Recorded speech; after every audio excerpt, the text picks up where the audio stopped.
Capítulo 3 O Grande Mistério. O encontro seguinte aconteceu e muitas pessoas compareceram. Aquelas que queriam ouvir a voz da verdade e saber a verdade sobre nossa vida. E Bhagavan orou a Deus antes de seu discurso. Senhor, dê-me forças para vencer a ignorância das pessoas. Dê-me sabedoria para levar conhecimento àqueles que querem saber a verdade. E lágrimas de esperança brotaram de seus olhos quando ele ergueu o seu olhar aos céus, ao trono de Deus. E a graça do poder divino desceu sobre ele, e ele foi até as pessoas. Ele olhou ao redor do grande salão com um olhar compassivo e disse: Meus queridos, chegou a hora da nossa comunicação com vocês. Vamos iniciá-la com uma oração. Abram seus corações para o poder divino e depositem sua confiança nele.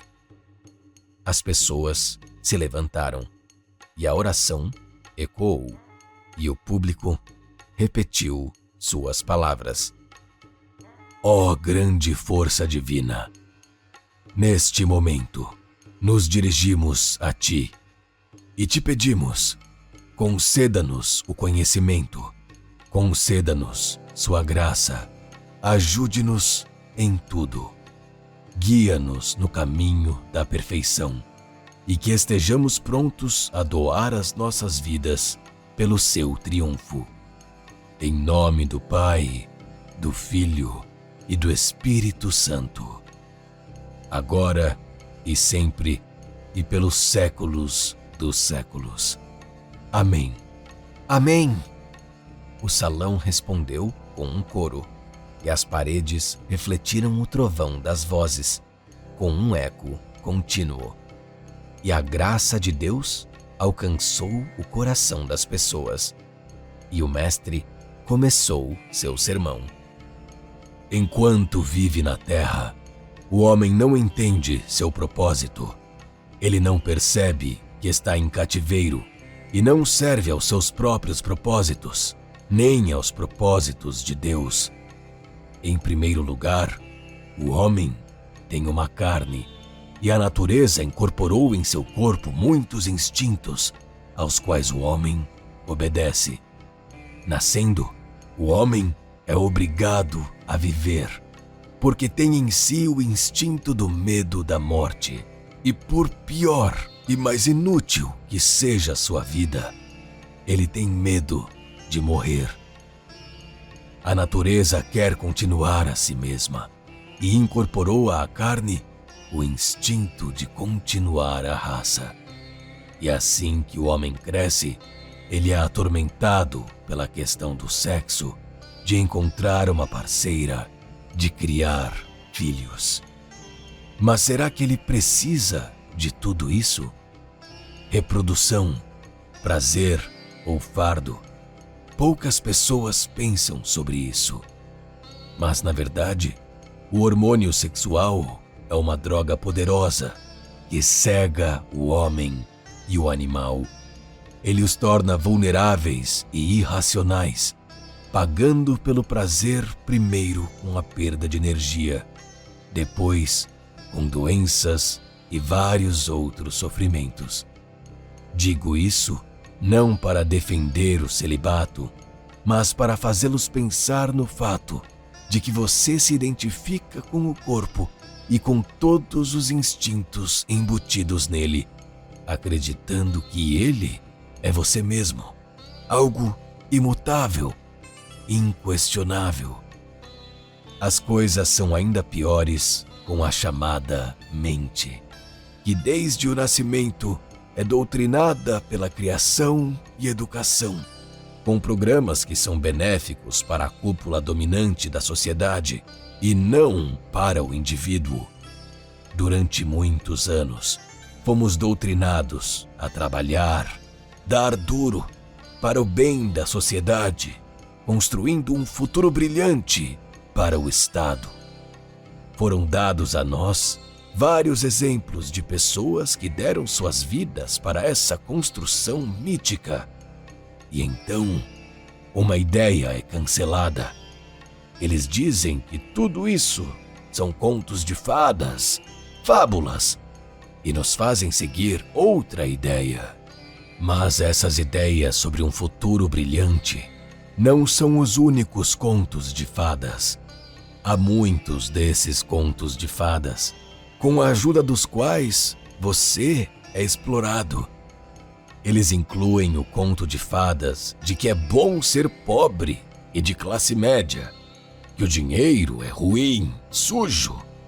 Isso é incutido em você por aqueles que querem explorar seu trabalho de forma mais barata. Eles dizem: trabalhe por 3 centavos, porque não há felicidade no dinheiro.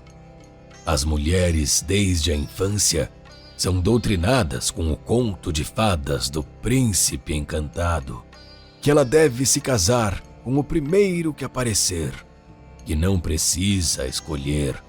Vocês vão se dar bem. Tudo dentro desse espírito. Por apressarem as mulheres, por lhe privarem de uma escolha e serem ensinadas a idealizar qualquer pessoa que passe por elas, muitas famílias infelizes são criadas.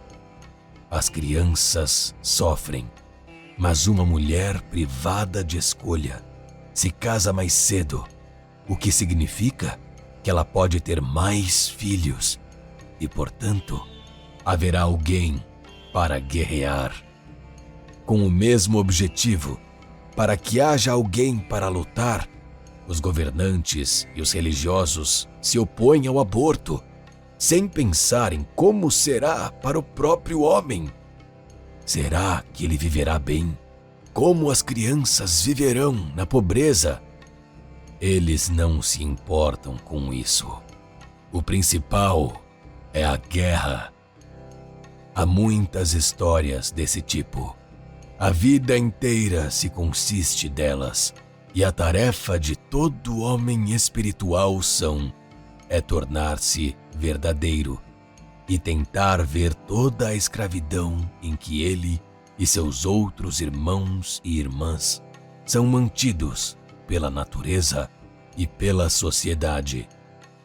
É por isso que o homem é infeliz, porque ele direciona todo o seu tempo, saúde e atenção não para a melhoria de si mesmo e dos outros, mas para os objetivos duvidosos da elite dominante, para a insensatez de pessoas como Hitler, Lenin, Stalin, Mao Tse-tung, Mussolini.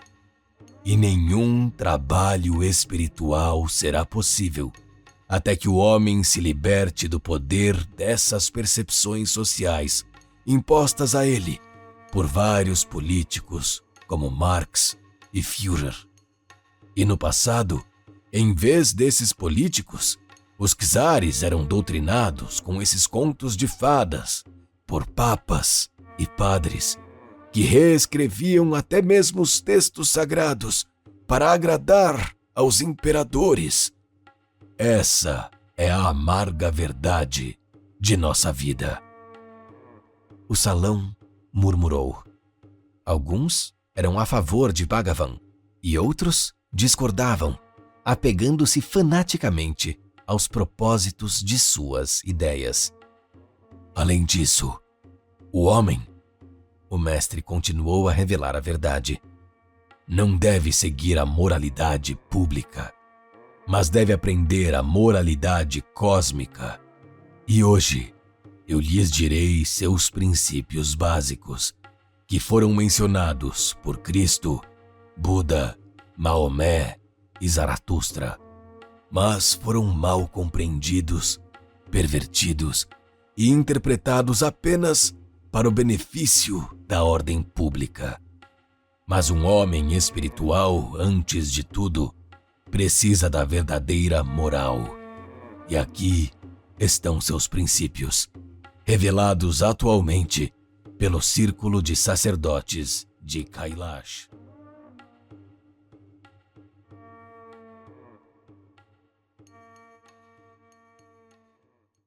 Em nossos tempos extremos, quando o destino de todo o planeta está em jogo, é muito importante que o conhecimento dos anjos e dos espíritos de luz se espalhe o mais rápido possível pelo mundo e chegue a milhares de pessoas. Dessa forma, podemos mudar o mundo de toda a humanidade. Por isso, recorremos a você, amada alma de luz. Espalhe o conhecimento de nossos sábios livros e filmes. Compartilhe os links de vídeos ou desenhos animados, todos disponíveis e gratuitos. Convide mulheres para práticas individuais, webinários e seminários. E o grande Espírito de Luz ajudará você e sua família. Ele direcionará uma enorme quantidade de energia para realizar todos os seus desejos. Os espíritos de luz e os anjos ajudarão você e seus entes queridos em todas as questões. Um raio de luz e amor de seu coração